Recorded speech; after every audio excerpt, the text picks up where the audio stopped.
Terima kasih untuk Anda yang masih bergabung bersama dengan kami dan di segmen ini kita akan review bagaimana jalannya perdagangan di sepanjang hari ini. Dan kami ingatkan kembali, Anda masih bisa berpartisipasi di telepon interaktif di 021391 dan juga ada WhatsApp interaktif kami di 0812 di 1398 di 3749 seperti yang tertera di layar televisi Anda. Dan saat ini kami sudah terhubung melalui Zoom bersama dengan Bapak Muhammad Al-Fatih selaku VV Samuel Sekuritas Indonesia. Langsung saja kita sapa Pak Al-Fatih, selamat sore, apa kabar Pak? Selamat sore, kabar baik.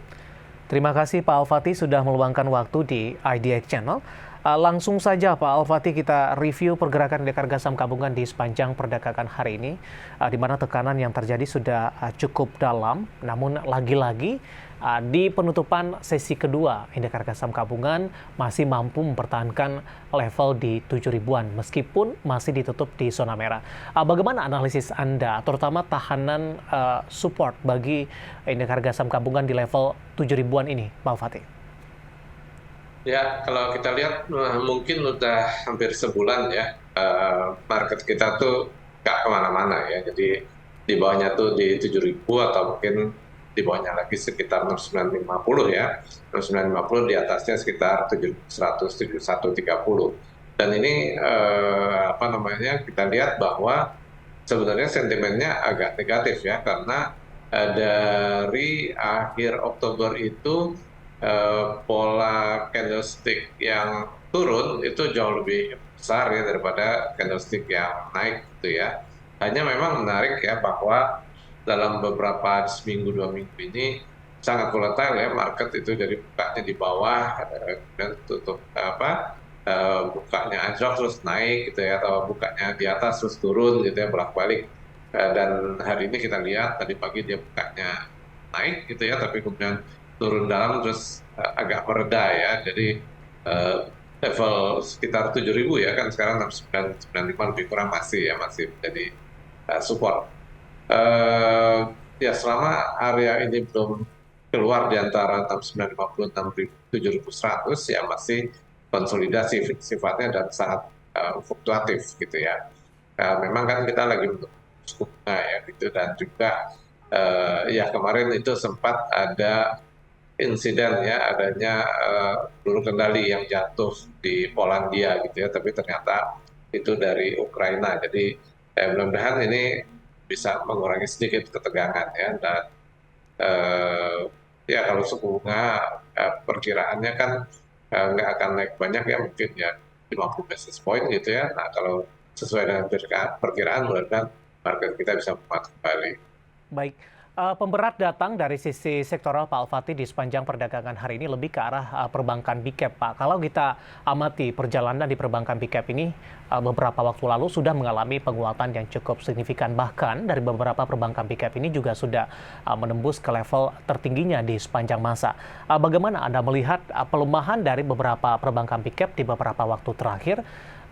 Dan juga ada muncul pertanyaan, apakah posisi ini merupakan harga diskon ini untuk perbankan big cap, terutama menghadapi window dressing di tahun ini? Ya, kalau saya melihat sih, kalau saham big cap ini selama kita view-nya jangka yang sedikit lebih panjang, itu setiap koreksi itu aman-aman aja.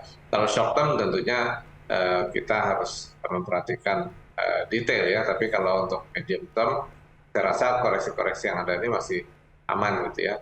BCA ada support kuat di 8550 gitu ya, kalau itu tembus mungkin terkoreksi ke arah 8350 gitu ya. Tapi trennya juga masih belum berubah ya, tren naiknya. Kemudian Bank Mandiri juga sedang menguji 9.900 ya, itu titik kritikalnya.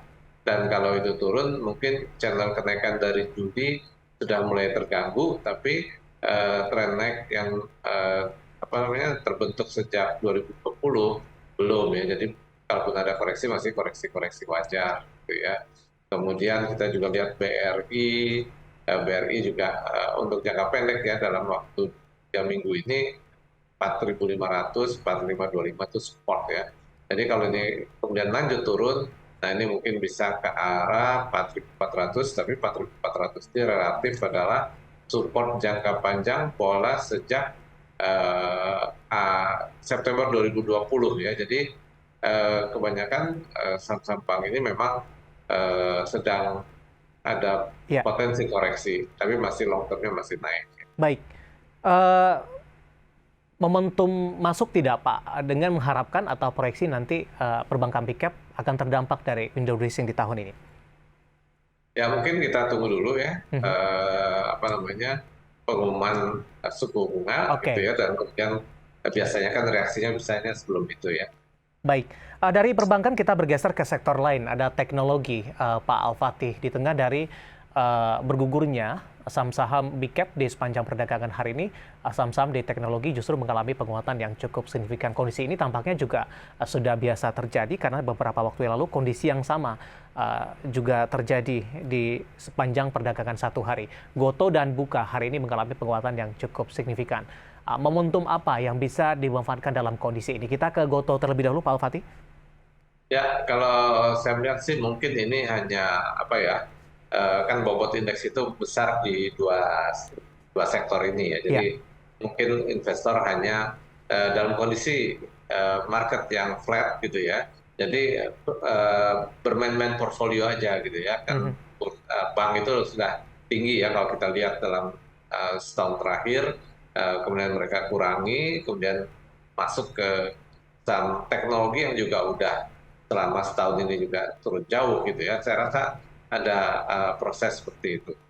Jangka pendek Goto akan kemana Pak Al-Fatih? Hari ini di Ya, 218 menguat di 6,86%, Pak.